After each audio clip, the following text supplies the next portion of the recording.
Well, I will tell you that I had a mother last night come up to me here in Tampa, Florida, after the debate. She told me that her little daughter took that vaccine, that injection, and she suffered from mental retardation thereafter. It can have very dangerous side effects. Well, it's HPV, and the concern is that there's potentially side effects that can come with something like that. But it gives a false sense of assurance to a young woman when she has that if she's sexually active, that she doesn't have to worry about sexually transmitted diseases, and that's not necessarily true. That was Minnesota Congresswoman Michelle Bachmann, of course, who is a candidate in the Republican field, who landed some real blows going after Rick Perry for his decision while governor to issue an executive order that mandated girls to receive a vaccination, HPV vaccination.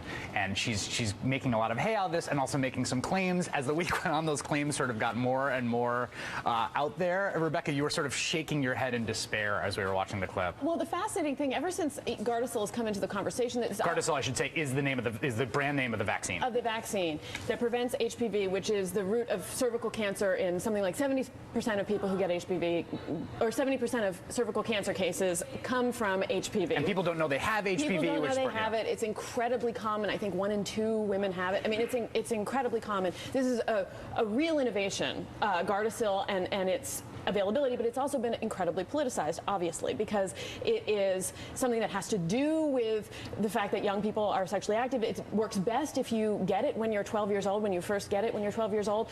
But it's become this incredibly politicized issue on the right. And here's Rick Perry, an incredibly socially conservative guy who would prefer it if women were forced to have children, if they, if we taught abstinence-only education, if we taught evolution in schools. And he's mandating that young women get this politically electric vaccination. Right, and but the interesting thing about what Michelle Bachmann said is she gave this sort of totally anecdotal report. I heard from a lady last night who told me that this causes mental retardation.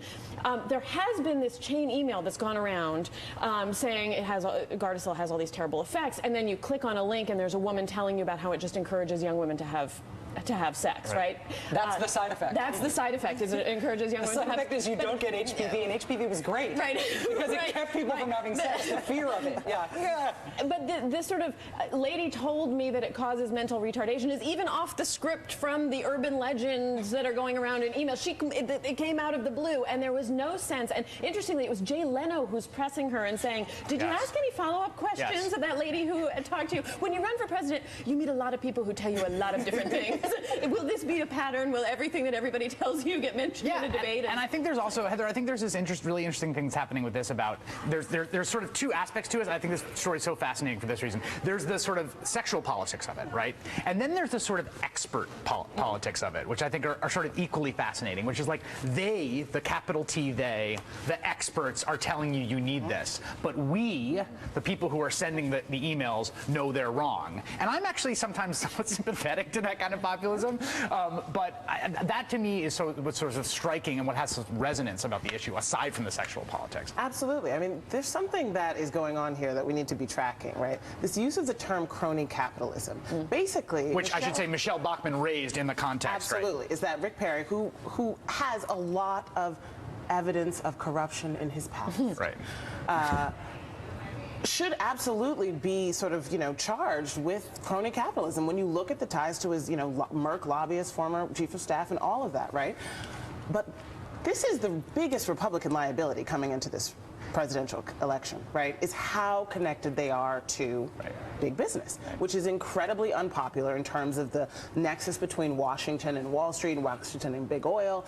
Everyone gets it. Tea Party members get it. Obviously, we get it. And so for the Republican Party, through Michelle Bachmann and others, to start calling out crony capitalism against Perry, but also against the president, right, with Solyndra, with Light Squared, I know we're going to talk about that later, it's turning the biggest Republican liability into something that's an indictment for specifically liberal governance. Absolutely, for wireless broadband, right, and for solar panels. Raihan is shaking his head. I'm going to get to him.